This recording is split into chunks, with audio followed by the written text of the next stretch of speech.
Bonjour mesdames et messieurs, c'est Doré la légende, 3 femmes magiciennes de Mondouki. Motazo pesa goût internet. Alors, émission Zaka manque en internet, Kenya Show, Kenya Show, Kenya Show, Kenya Show. Bakobo manga pambe mama ontiviri solo manya bakobo manga pambe ngara sinabala nasi naba yeba mama baro bibali chafwa yekosa le côté naga bandeto.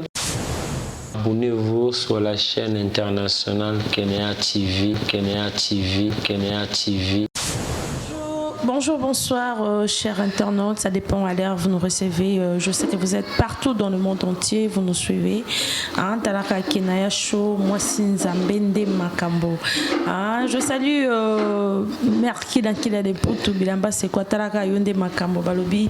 Moi Napoto Tongo, DM World. Yonde Osukisa. Donc aujourd'hui, on va recevoir pour vous un artiste musicien. Oboyeba Kiliboso, Nandenge ya DJ, Delo Azasu DJT, a commis artiste. Donc sans plus tarder, nous allons le recevoir. Bonjour. Bonjour, Kenya Love. Bonne santé. Andamene mokonzazo bombara biso. Tomonyo Pekala. Qu'est-ce qui se passe?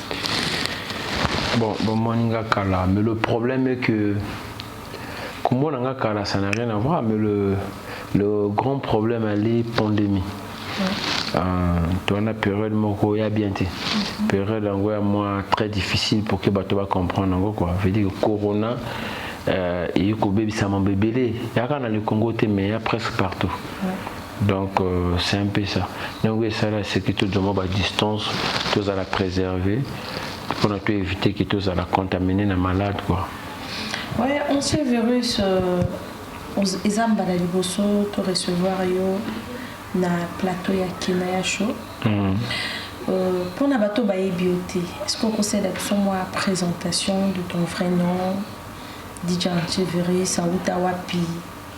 Donc carrière musicale quoi. Ton vrai nom, tu es né où?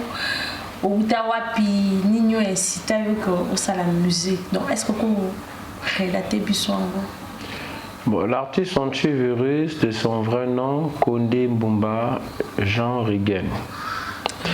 Né à Brazzaville, grandi à Pointe-Noire. J'ai passé tout mon temps à Pointe-Noire. Bon, carrière Nanga, on a Brazza. À l'époque, à danse à la gala et tout. Avec pas mal des amis que je peux citer comme Zaparo, Sorel, Rodney Moké Tonga de la Côte d'Ivoire, Sorel d'Extra Musica, Zaparo de Nouvel Horizon, Shakira, ouais, comme elle est dans Poto. Et puis c'est bon, on a King Kong. On a battu de Robin ensemble dans la gala. Et après là-bas, je suis arrivé à Pointe-Noire.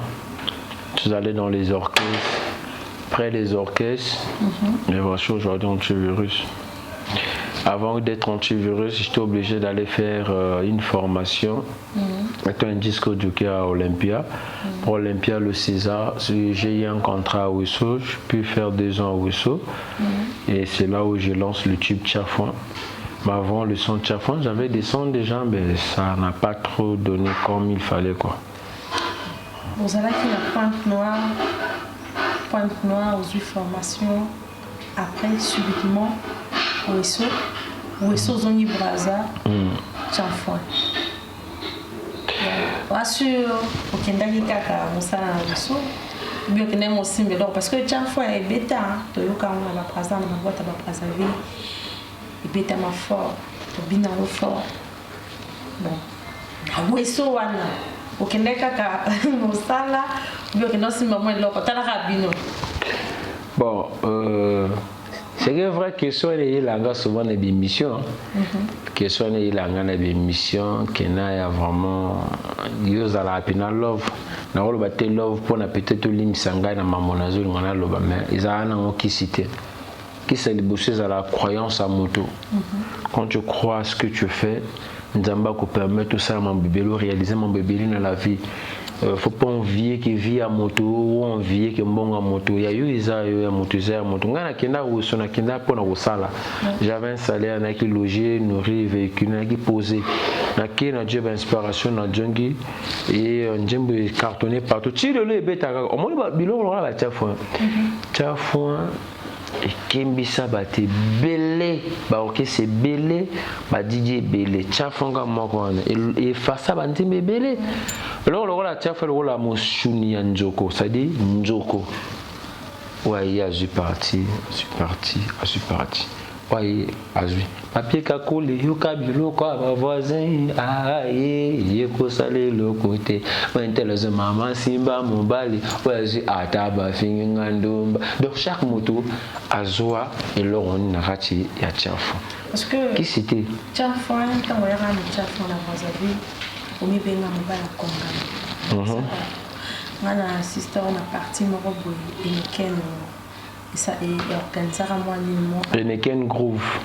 Ouais, Eniken Groove. Donc en plein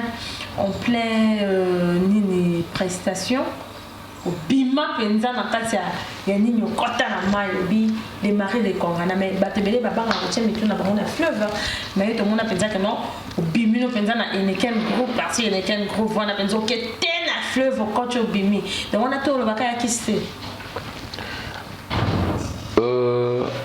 batebele baloba bazana gwa ne bana bango na gwa te gwa liboso ya nzambe obo monaka na Eniken Groove yaki manière reprouver bateau que malgré les cambo bandimela raté et ça la paix réalité na cadre et spiritualité. Tu vois une personne comme un virus mon yeloro le loco yo bateau bazwango souvent ya bakani ou bateau bane dingi bana beka ou cause la sorte na kata nzobi ba pishe loco mais anga na jongo na le Congo te et si ça en Côte d'Ivoire na kena appréciation na Boaké toi qui na ba Gilles Kao na ba pire belé Douglas président Douglas to no beta pena ndule kokobar moro a sepela nanga Abinanga, mon fils, toi tu vas partir avec ça au Congo là-bas. Tu es fort. Et là on est et ça là au bar on a séparé parce que dans la Côte d'Ivoire il y a plein de musiciens dans ça la musique hein. Tout le temps là Côte d'Ivoire ils a la meilleure. Il y a les plaques Côte d'Ivoire ils a plaque tournante à musique africaine.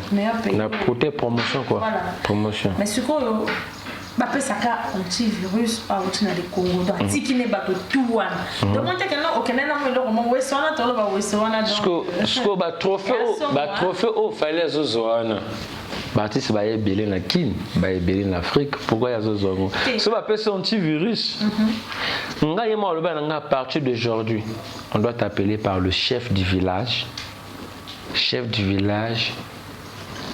le parrain de la musique africaine. On a un chef du village de la musique africaine. On a ils ont quitté. Mais ce qu'on a à un moment là, vous avez okutani. Et aussi ma pointe. Que yo à moi aussi. Des fois vous en avez béret rouge. La BBC. BBC maso. C'est que na quatre donc on est là moi blanc. Oui, en parlant de ton album Tiafouin. Déjà sur le marché, on a combien d'albums? Bon, moi, par contre, depuis que j'ai commencé la musique, je n'ai jamais fait l'album. Et ça va? Ça va, single. Single. Single, vous avez combien de singles? Ah, single, Nanga, est belé. Depuis le début du parcours, chez les loges, je peux avoir quelque chose de 22 singles. 22 singles. Qui est derrière toi? Je suis manager. Non. J'ai travaillé avec pas mal de gens qui m'ont soutenu. On était en collaboration. Je travaillais avec Shiena Okunga quand elle avait des prestations, elle me donnait des prestations. Je travaillais avec Prince Alabamba aussi. Dorcas, ça fait du temps pas que ça a marché par Binginga, on tue russe. Nako Beta, Showbiz. Je travaille avec Rodman Odika, autoproduit Rampé, ensemble naïe. C'est un bon gars. Il y a DBN, Batras Kitoko. Je travaille avec MN Production, Maître Machid, Namobane, M. Pi. Nous sommes plus en contrat. Contrat ici, les saisons qui fait en novembre. Donc, en ce moment, je suis seul. Donc, je n'ai jamais eu de producteur depuis que j'ai commencé la musique. Mais pourquoi? Bon. Parce que le single d'ailleurs est cartonné fort. Comme on a bateau belé, tout le temps à compoter, babinango na ba boîte de nuit, babinango na ba fête, même banamiki, ba kolo. Pourquoi pas? Est-ce que na bateau tout ana ou tangi na ou tangité ou cité il y a des hommes forts au Congo. Mon moment à zo likani ici, il y a coproduire yo. Donc tout le musique na yo. Et toucher à bangote ou comment et c'est du ça bangote tout. Bon, ben ce qui est vrai, que ce est là en souvent. Est-ce qu'il y a un Congo a un producteur, un manager bazar? Parce que on a besoin de produire bateau soso. C'est que on soso tout le monde a comment bazalé na bon caractère quelque part, babini, les lolobi, bamati. Producteur azui bango. Na Congo awa ba manager na Congo awa ba manager na ba producteur bazala na bango. Mais pourquoi bazo produire? Moni motoloko la vie na bébé motachang en contact na Claudie. Son ambassadeur ya ba DJ tout ya Congo. 2012 Sonny la bout on se tchafouin. 2014-2015 tonton mon atelier Parlement. 2018 Rompé la centre culturel française dans niveau à Pointe-Noire na Claudicia pour na bébé. C'est ce qu'on appelle la reconnaissance. Soto longo les montoro la vie au lever de mot à Betisanga ba prestation et Berlin à Brazzaville. Sogozui Christian Ngani ali grand frère Oyo. Sur le tokomana les salles na ba dia TV on a pas la vie au photo ndimelango. So du moto le quoi la vie Beethoven a moto où il y a Beethoven na ba deuxième ba défait loge perd son âme à ba Pointe-Noire. Charlemagne mais si moto Alexa va romper na ba trace que tu vas dire bien. Ba producteur na ba manager baza na bango mais ça dépend ya contrat oyozo signé. Et puis na ba contrat monsieur so pesanga ka gaz. Ba ye baganga mais sko le heureusement gaz ngo omo wanga na sko oyo signé. Ton ngana ni kokité. Mon coloteur n'a pas de coca et permettre que tout travaille là-bas ensemble. Donc pour le moment, pourquoi est-ce que tu as eu ce coca? Parce que ce qu'on a déjà 22 singles. Ça est trop. Donc, Bandu Musique, non, les notés. Non, mais on tue. Mais pourquoi pas produire? Parce que on a talent.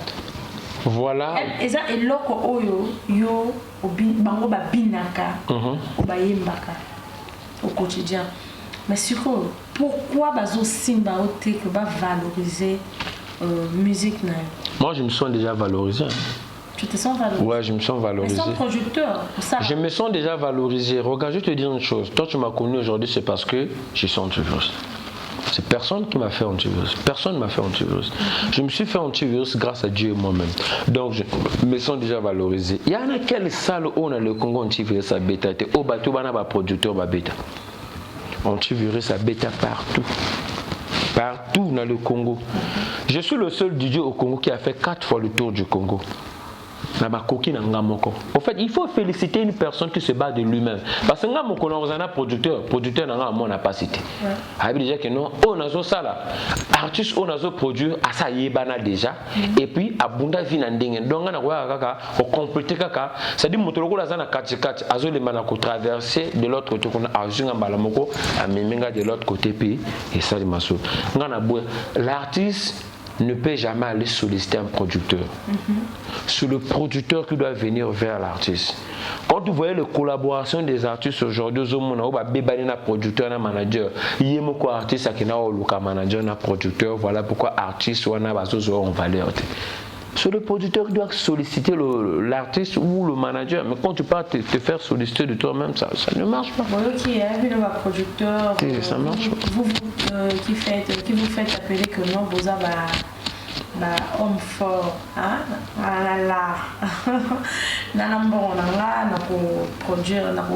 Produire musique et tout antivirus.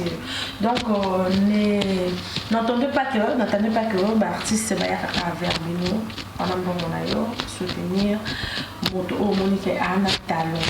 Hein, au début pour rapporter quelque chose pour vous c'était là. DJ antivirus. Antivirus c'est l'artiste. Bon, antivirus. Bon, dis c'est moi le chef du village. Antivirus le chef du village. Il y a boina et a uta makambaki DJ ma awa quand na mondango. Balobi antivirus a commis ça la pe barumba. Ouais. Est-ce que Congo ils ont reconnaître yo étant qu'artiste et musicien. Mon protocole antivirus, au temps normal, un artiste, il est voyant, il sait ce qui va se passer dans le futur. Il est écrivain, il est consolateur. Le gros anal les cambozo salopasso, timandé mentel se faire réconcilier. Ah docteur parce que misa soigné en monté mutakina mawa akina passe na motem mais que ndi momoko ekitisi motem tal omoni moto yetu bato bayiba ngati ngana bana olata ba kashini avant corona ngana bande olata kashini avant Covid-19 depuis na Côte d'Ivoire avant que même matanga Arafat avant ça la tour Afrique na bande olata déjà kashini mais c'était pourquoi et parce que na yebaki oyo koyaka na yebaki oyo koyaka nga bana obenganga bon attends soko suis pena bavette oyo na mieux protégé. Oh lati. On a lati.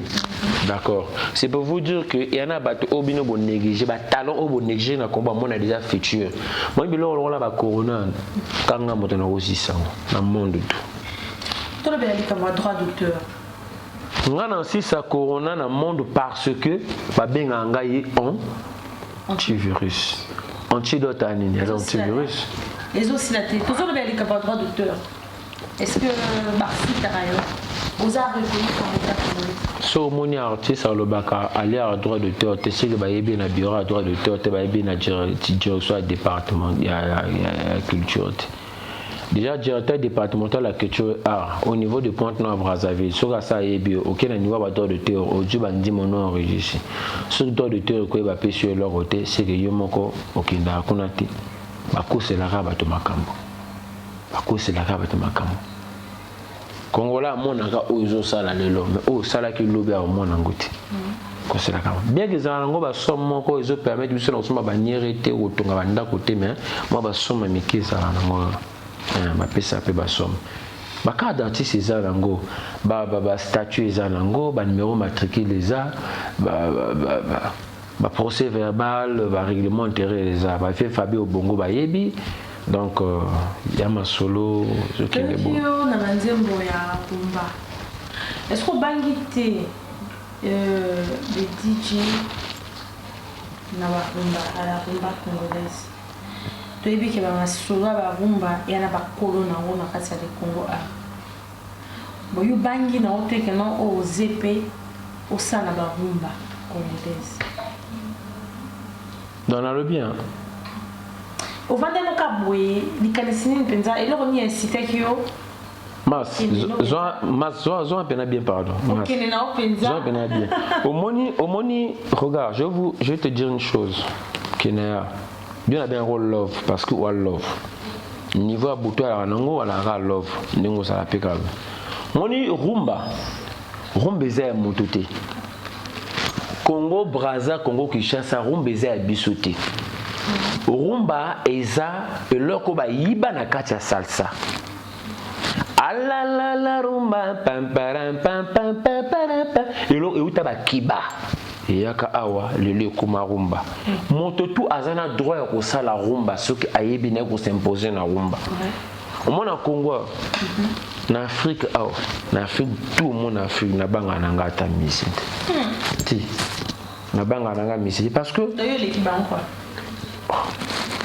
Nana ndi momo na zo sala titre ngo ala sans confinement antivirus leki bango ye mokonza ba musicien na Afrika na banga na nga moto Oui, pourquoi on a banga moto parce que déjà dans le vrai âge à moto na respecté quand ancienneté à moto na respecté quand mais na banga musique à moto na quoi apprécier musique à moto na banga musique simbati mais orchestre na kasi ça tout le monde l'artiste na kasi OK soka yembi penza rumba donc au sérieux nazo yemba pona ba fan na est-ce que ba fan nga ba convaincu na est-ce que ba fan na ba convaincu na ngai c'est ça c'est là où il y a un problème ba fan nga ba oza la convaincu na ite ba fan na ipe ba oza la convaincu na ngai ki ba pe na botole ba fan ah oui dans mon banda musique bosona elingo lo batte que soko banda musique avant nga il faut ça ba trophée tout nga na gozo na carrière ko likage banda ngwa na éviter hein yo ebi monter banda tel que Doudou Kopa Roga hein? Kevin Bwande, quand on parle de la rumba, on voit Doudou Kopa de Miyamor, on voit Kevin Bwande. Pour nini ceux qui toujours ça la mission hein, en général quoi. Vous avez toujours une tendance et on a côté la polémique tout le monde a des réseaux sociaux. Donc c'est la polémique. Au moins il y a la polémique moko yote. Il y a la polémique moko au moins biso tona ba groupe tout ya ba WhatsApp wana. Ouais. Na ba groupe na bango ya Instagram partout et ça la biso passi tout le monde a des fois petit moka benga ngavé abando finga roga abando finga Kevin abando finga Doudou Kopa parce que moi na tika la ko finga bangoti parce que petit wana banga ngazo finga bango onga na leki na ko yemba una leki na buzz bona beta nzemo ko leka ya ye azo finga bango et ça la ngasko passi de se pour dire que futur na biso toujours mon ngote ka présent toujours mon lelo mais dans le vrai ngana ko tana rata ba poto anati toyokaki na jina mokonza mboka ngana chef du village il solo que antivirus l'artiste angatika musique ouais pourquoi angatika musique parce que au sein déjà personne rebelle au Sali OK déjà nzela Moulaï son producteur son manager au Sali penza musique n'a pas propre effort d'ailleurs mais du jour au lendemain au tika musique pourquoi tout ce qu'on fait dépend de Dieu. Autour de ça, la ranzame motepe sabiso ma kasi. Na force, il y a qu'on reconnaître ma valeur na e. Mais moni nzamba compliqué. Moi je ne fais pas la musique parce que je suis antivirus. Na ça la musique parce que musique motelinga. La musique a convaincu nanga. Donc on a force à payer musique. La musique elle est là. Musique elle est là à niveau ça. Ce qu'on a qui marque la musique parce qu'on a un grand mécanicien hors bord. Pas bon ça. T'es yem au monde gars. Bateau pour banda musique. Peut-être qu'il y a une autre qualité. Bah le bateau non bah finalité à partir c'est belé dans Congo à la rapace. Finalité na bango à la rapace. Buzz kenda nango mais si la peine en bango mais ni nezo sala bongo parce que qui motema mabele qui te le montre qui motema biana ata muto ayebi ozobo ondimela mais bazobo ça na que vie future à lobby à jeunesse abiso ba o na ba petit na biso ba na sima est-ce que va vie ba boy antique la petite chance quoi. Bah quand dit maté, voilà moi après mon gars que moi je dois produire un TV à Tikaye à DJ. On comprend? Qui monte ma bé. Il y a bien c'est pas normal, Mon tout a un potentiel, il y a un potentiel, il y a une manière de faire la musique. Mais ce soir pour nous freiner via moto, elle roule en freiner via masse. Mannequin. Maintenant dégâts. Réalisateur à Moïse. Non, comprends vraiment, trop vraiment. D'habitude que émission le monde tout les autres là parce que quand on a des émissions qui était. Moi je ne passe pas dans les émissions comme ça. Quand on a des émissions pour on a le bel ali comme on a pas parce qu'on a préparé ça confiné on a l'équipe émission tout au Congo nga. Na suki pe na zo lo bango. Chef du village de la musique africaine. Chef du village. Mais balobi ce qu'on a producteur parce que tu es bien que non pesa makambo pozo makambo yo pesa makambo te ya wana pe ba producteur bazo ya kate na pesa quel makambo pesa makambo pozo makambo ngana chef du village ngana za mombenga riso ngana yeba Nga omoni pesa makambo uzo makambo love Kenaya antivirus abundaka kili même en pleine prestation antivirus akokita penza na production ba démarrer payo peut-être ba producteur bazo banga na bango bazo mfort banga na bango on a produit petit moins poli bondeni ozana na ngati yoto sila te wana ba les ondia bato na sala ba joana te bundate te na sala ba joana na sala wana ba les ondia bato pona ba bibisa ga image artiste antivirus artiste na bongo boga donc mota bundara tout le jour kasana ba secrétaire c'est bien ndo te yondo beta makasi te na beta ate yondo de kama kofi te na beta ka soki autocité mais yawa soko autocité na bolio c'est ce que sont en train de dire. C'est comme les lots.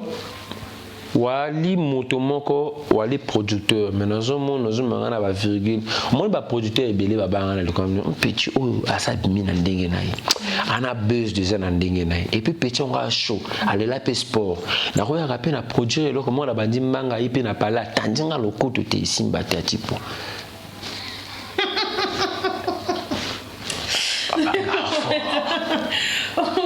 oui, il y a un significatif comme on a combat la combat bira la bira au du pied au du flèche c'est-à-dire bira ali li bosso à flèche wana mon a flèche ngana bira la bira donc au bominga na 12h yo kufi na 12h 2 secondes. OK, tu verrais si l'artiste ma relation ni nous avons dans la mission congolaise malgré que l'équipe a tout malgré que yonde makambo yonde vraiment nzambe na bango tengana chef du village de la musique africaine mais pas nous aussi citer le Congo c'est trop faible le Congo Brazzaville il faut citer nganaza chef du village de la musique africaine bon le chef du village de la musique africaine voilà. Quelles sont vos relations avec d'autres musiciens par exemple le musicien du Congo Brazzaville, du Congo Kinshasa,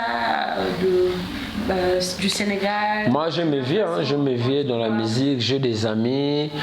Récemment, j'étais en Côte d'Ivoire, c'était pour le funérail d'Arafat. Yeah. Arafat, c'est un ami qu'on a passé de bons moments à Océan Rouge en 2015-2014. Donc, du coup, Rio qui m'attend Ganaï, ça m'a fait très mal. Je suis allé. J'ai représenté le pays, je suis rentré chez moi. J'ai fait pas mal de pays aussi.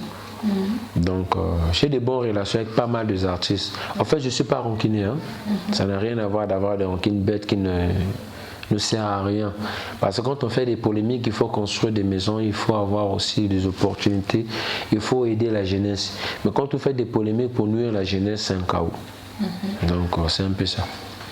Ok, antivirus, la tikala tellement la tikala na nini wana ya DJ. Wana molotoni. Pourquoi c'est la vision un acapella ya ba rumba na yo to le capé. Bon, avant antivirus, j'espère autunanga question, ya ba produit ya ba featuring. Et là on a ba featuring. Grâce à la featuring na ba artiste professionnel. Mais petit n'a rock ça professionnel. Petit n'a rock ça professionnel. Petit n'a rien à demander featuring bien le bas tout ça la featuring la boîte. Ce que morning na sali featuring na artiste, ce que morning na sali featuring na artiste c'est professionnel. Cela ne m'empêche pas de faire un son avec Bizarre. Ngaroka Kevin Bondé du Copa. Moi, je me rappelle à un moment, il y a confinement, on a bien vu Doudou, on a tout ça là-bas. Quand on a monté le nos retardés. Elle fait très simple, très cool, on a tout ça là-bas. Mais comment on est allé sur la bolos, c'est eux qui vivent bonne chose, qui viennent à maxi single la bolos.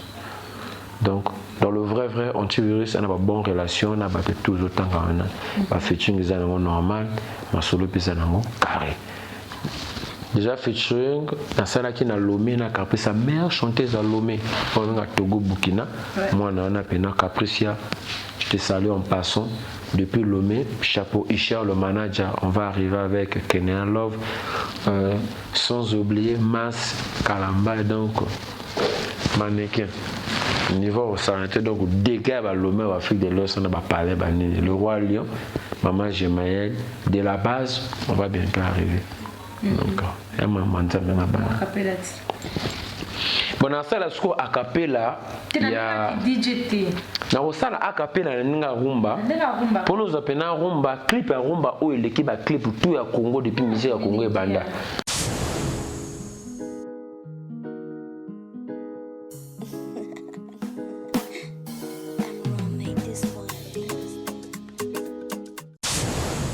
Et voilà de retour sur ces plateaux. Mais mon moni antivirus l'artiste. A boy ne va bengue DJ parce que asuna makaba DJT. DJ a moto sala na boîte quoi. Il y a asuna makamwana te asana masolo wana bino mo moni kumba. Ndenge betami ndeboyo kikaka. Bon antivirus nanya produire yo na rumba on. Maître Christian Yabat le bengue ya mama. Ah, notaire moro bien. Notaire moro bien. Veillot, vous mettez porte à paradis quoi. Notaire moro bien. Maître Christian Yabat monta produit nga. Mon moni bilan le là. Monga na Brazzaville oh, na Pointe-Noire. Na tangelo ba pare. Zélan te recommande na question ba pare. Maître Christian Yabat de Bengue. Comme ça dit en passant. Alors moi on père, moi on père na YouTube. Il peut la robin sur la Pointe Noire peut t'occuper te vendre, mas paza te lit te mêler ensemble. J'ai confiance. Est-ce que Maître Christian a mon acquis artiste à mon société? Pourquoi qu'il est là pour prendre antivirus? Bon, parce que tu as un manque des artistes. Parce qu'un DJ, un homme qu'il a connu, DJ, donc il y a quelqu'un qui a besoin de DJ pour DJ à Salarumba. Il manquait des artistes. Antivirus charismatique, c'est les gars qui bango tout. Donc voilà pourquoi je dis non, mais c'est va soutenir. Il y a un moto qui est il y a pour nous coûter il faut bon. Ce maman le bino coûte un été maman papa na benana taillé na chuba au coûte un été. Donc la mission va s'ajouter. Mais c'est Gilles Loubaki a DG. Et le col à Braham. Branham a l'PDG. Vous comprenez? Il y a Casino Drive. Ce que les lots, nous avons parlé, on a parlé, on a parlé. Il y a les bâtiments mobiles. Pour répondre à l'anité. On a besoin parce que dans les cas qui ont a buzz. Aïe, bangoté, aïe, antivirus.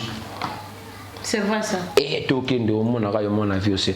Pour na Pedro Bironda petit Jésus étape à Souka la Bira dans le Red Club ou tout ni pe no sem Bironda le benoka et l'or moko. So tout pe yani c'est bara le César ba tout no pe que l'or moko. Dans le Canada du Congo musicien ma tête de ça l'équipe musicien tout na les Congo. Konza ba musicien ou ya boya les Canadiens lo basko to bana guerre. Orchestre yaté. Nandeni. Orchestre musicien dans les Congo ils étaient dans orchestre non. Est-ce que sur l'équipe ba te fout en tant qu'orchestre? Il y a un rappeur qui a été belé par un orchestre. Il y a un petit makalba. Il y a un belé.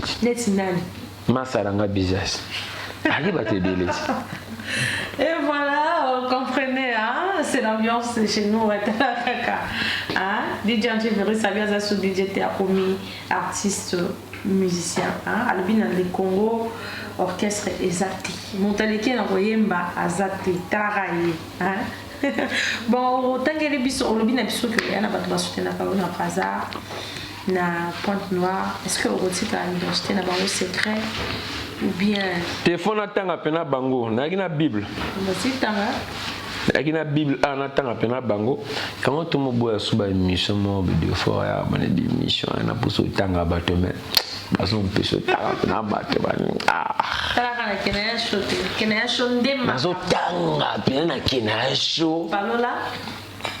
Mamie Vicky, la sage-femme principale, Kala, pendant Nzambé à mamie dans le monde.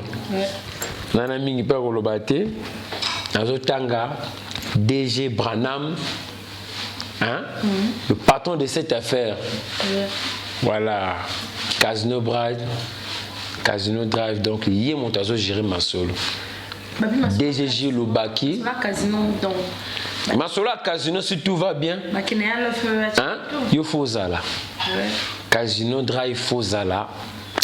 et ça l'a bien pénamé là nous tang le soir comme bateau le grand moto Alain il peut faire la peine à gratter soutien hier bango to bazo soutenir on tire na Brazzaville ba ni c'est bara comité de soutien bareze bara Diego garde corps à Mokondi Judas Sambendenge so étape à soka petit ça dit Jésus Mbalamoko Pavi Olange à Garcia Mbemba le Qatar club DG Dona P ko saranate ça peut na gratter mamu et dès ce mois et des montants avec payé quoi ça là pour ne ça là bien donc wali bateau dans autant où ya bateau où ya kilité voilà mais c'est le juge propre moyen mais bateau belé non bah ça va producteur te bango va boya maman mais bateau soutenir quand même non mais non moi je vous ai dit tout à l'heure je vous ai dit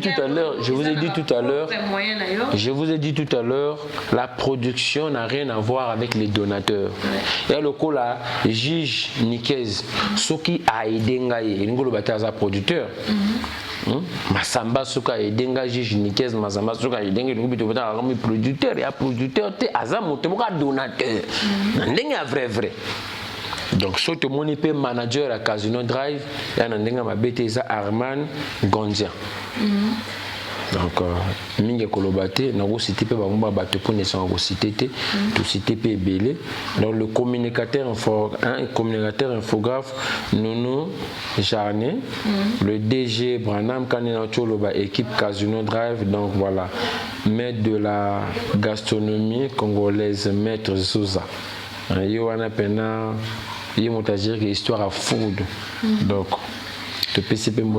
cher internaute, Benomo Boyebi, Boyoki, antivirus d'artiste, Motoaleki Azati, le meilleur musicien d'Afrique centrale. Il y a des chefs coutumiers, des musiciens tout. Benomo Boyoki, Azan un producteur T, Benomo Boloba, que non, Kobo s'appelle Lolo T, na Lina, na petit na Blaise, na DG Yann, na maman l'autre. Ndenge zalaka veut dire qu'il y a famille quoi. OK. Voilà. Na Elora Moutassa te sommes là-bas whisky aux hommes Mwanga. Merci à vous tous qui nous suivez de partout dans le monde. Talaka Kanabi depuis Hollande, DM World Ghetto. À mon apoto tonga, mon apoto tonga mon tomoko bien. Balobi libanga ndea libanga pambeza la raté. Merci la kila de putu ya yango na bilamba c'est quoi talaka mer. Ya yango wana mer nanga. Na kati ya Paris, moto simbi masola Paris 16e. Saint-Valois. Mon grand perso, Talarayo, Yayo Yangoana, Patrick Kité, TP, Kaka, l'image de Dieu, sans oublier les rois dans l'ombre, on a tout le baraté quoi. Milomoro, Boyebi quoi. Donc on vous laisse consommer en gros, consommer dans Kenya Shone Makambo, Boloki antivirus, Tufi DJ avant, il est là comme artiste musicien. Donc abonnez-vous massivement sur ma chaîne Kenya Show TV et partagez, aimez et commentez. Donc je vous retrouve prochainement. Sans oublier à la caméra, derrière la caméra, Alain Moloto de nous, Junior Maz. Junior Maz, Alain Moloto, mannequin. Réalisateur, il y a niveau. Donc, il y a moi, la big salam à toi. Donc, on remercie le Tout-Puissant Jésus-Christ et on se retrouve prochainement. Bye bye.